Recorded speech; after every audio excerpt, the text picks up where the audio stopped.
दोस्तों किसी भी एग्जाम का जो सबसे इम्पोर्टेंट मंथ होता है वो होता है लास्ट का 1 महीना। जी हाँ दोस्तों, जो भी स्टूडेंट लास्ट के 1 महीने में अगर अच्छे से पढ़ाई कर ली, एक सटीक प्लानिंग के साथ पढ़ाई कर ली, वो एग्जाम में निश्चित ही अच्छा परसेंटेज लेकर के आएगा। देखिए दोस्तों, अब आपके पास सिर्फ 30 दिन का समय बचा हुआ है।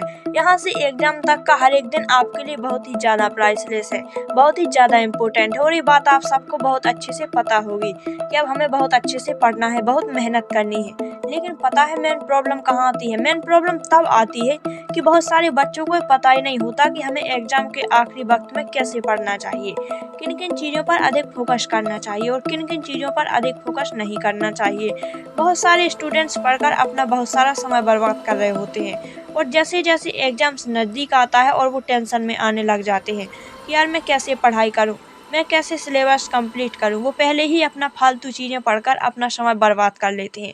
तो आज के इस वीडियो में मैं आपको बताऊंगी कि लास्ट के 1 महीने में आपको कैसे पढ़ना है, किस तरह से पढ़ाई करनी है, किन किन चीज़ों पर आपको फोकस करना है और किन किन चीज़ों पर आपको फोकस नहीं करना है। तो ये वीडियो आप सभी बोर्ड स्टूडेंट्स के लिए बहुत ही ज़्यादा इम्पोर्टेंट है। तो चलिए बगैर समय को बर्बाद किए वीडियो को स्टार्ट करते हैं।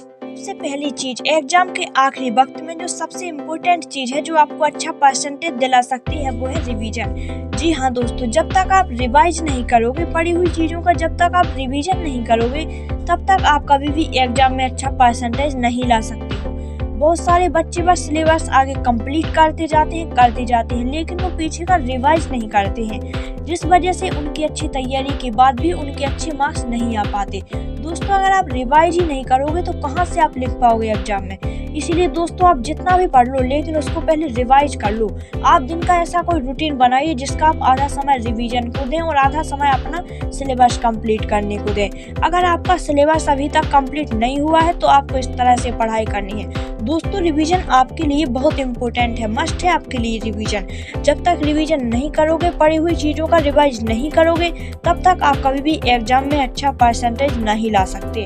दूसरी चीज, इम्पोर्टेंट टॉपिक पर अधिक फोकस करें। देखिए जब हमारे एग्जाम को बहुत ही कम समय बच जाए ना, तो हमारे लिए एक एक दिन, एक एक घंटा इम्पोर्टेंट रहता है। तो आप अपने समय को किसी ऐसे टॉपिक पर पढ़कर बर्बाद मत करो जो एग्जाम में आने वाला ही नहीं है, जिस पर बहुत ही कम मार्क्स के आएंगे। आप ऐसे टॉपिक को पढ़कर अपने समय को बिल्कुल भी बर्बाद मत करो दोस्तों। आप ऐसे टॉपिक को पढ़ो, ऐसे क्वेश्चन को पढ़ो, ऐसे चैप्टर को पढ़ो जो आपके एग्जाम के लिए बहुत इम्पोर्टेंट है, जहाँ से पक्का क्वेश्चन आएंगे ही आएंगे। तो आपको ऐसे ऐसे चुनिंदे टॉपिक को पढ़ना है। और ये आपको पता कहाँ से चलेगा? तो आप अपने टीचर्स की हेल्प लो, previous year paper, sample paper को देखो, अपने सीनियर्स की एडवाइस लो कि कौन कौन से इम्पोर्टेंट टॉपिक्स हैं। तो आपको इस तरह से पढ़ाई करनी है।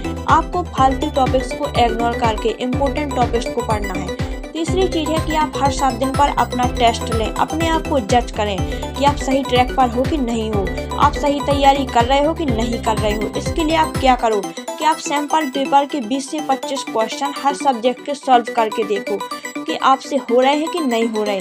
दोस्तों यही एक तरीका है अपने आप को जज करने का। दोस्तों आप टफ क्वेश्चन उठाओ, आप इम्पोर्टेंट क्वेश्चन को देखो, आप सॉल्व कर पा रहे हो कि नहीं कर पा रहे हो। आपको एक टाइम का भी ध्यान रखना है। तो दोस्तों अगर ये वीडियो आपको पसंद आई है तो वीडियो को लाइक और शेयर कीजिए, चैनल को सब्सक्राइब कीजिए और बेल आइकन को जरूर प्रेस कीजिए ताकि इस प्रकार के नोटिफिकेशन आपको जल्द से जल्द मिल सके।